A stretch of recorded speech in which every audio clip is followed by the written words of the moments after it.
Romesh, it's a pleasure to have you. Thank you so much. Thanks. Good to be here. You know, you have covered the whole journey, front and back, going back to your first startup, which was a super blockbuster hit, and then now Symphony and your philanthropy. We want to cover a little aspect of everything. An entrepreneur, always an entrepreneur, Romesh? Entrepreneur, always an entrepreneur. I've never worked for anyone else, and after doing that little canteen corporation at IIT Bombay, must have gotten into my blood. There was no history of entrepreneurship in my family. There are no businessmen, there are no entrepreneurs before me. So obviously it was something that was that grew within me from that IIT experience, and having done that, it's very hard to go back. You have companies, a lot of CEOs and C-level executives. When you also go out and mentor, and people always, look for your advice. Do you think entrepreneurship is in the DNA, or entrepreneurship could be inculcated and nurtured? I think it's the latter. I think we have 14 companies. Entrepreneurship can be, and usually is, developed through nurturing, through mentorship. And when I work with the executives of our companies, it's partly in mentoring mode, partly in entrepreneurial sort of experience sharing mode, and partly in operational engagement, where I also engage in the details of the operations of the business.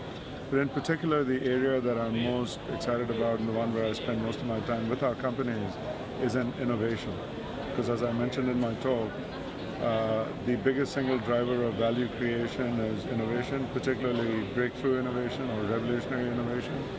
And I just love that. So I do that, I engage in that in every single company we have. So innovation happens at two phases. One is real innovative startups. The other is how do you take the innovation to big companies and scale them? Right.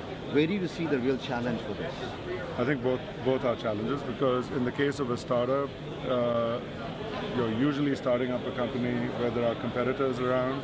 So what is it that you're going to do that's different and so much better that customers will want to buy from a startup as compared to buying from an established company? But let's say you get past that hurdle and you actually start building your company and you achieve a certain amount of scale. You can't always grow to full scale or potential with just your initial idea. So you need a steady stream of new ideas, new products, new solutions. And the original founder may or may not be there, the rest of the team may or may not be as energized. You have to really make all of these things work, almost like a symphony orchestra, to get everyone working on the same page and continuously innovating, continuously developing new products, new ideas. And if you do, that's how companies become great. So if you take Google as an example, the initial idea was a relatively simple search engine. But every year they keep innovating, and today, of course, they are a giant company. They have a dominant market position in many markets. But that took a continuous culture of innovation. It wasn't just the initial idea. And on the other hand, there are companies that only have one idea. They get to maybe 5 million, 10 million, or 50 million. They get acquired. They never get to become truly great, truly large companies. One of the other big attributes for entrepreneurship is perseverance along the journey. If Aspect hadn't exited where it did, $8+ billion, do you think things would have been different? And what advice would you give to entrepreneurs who always look for those kind of exits? I think there is absolutely no shortcut to achieving a good outcome. Every now and then there's an exception to this rule, like the WhatsApp example that I said in my talk today. But if you want to build a company systematically to achieve a great outcome, focus on building the company. And focus on building the company means focus on the customers, focus on your talent, focus on innovation, focus on your internal ability to execute. If you do those four things well, you will build a great company, and a great outcome is more or less assured. If you don't, you may be very lucky and have a great outcome, but for every one company that is lucky, there will be 99 that are not. And so you have to just approach the building of a company very systematically. Finally, giving back in terms of philanthropy. You do an amazing job. I'm really, really inspired by what you do through NEN. Just share with us some of the thoughts that went into making what it is now. Well, to me, building a philanthropy is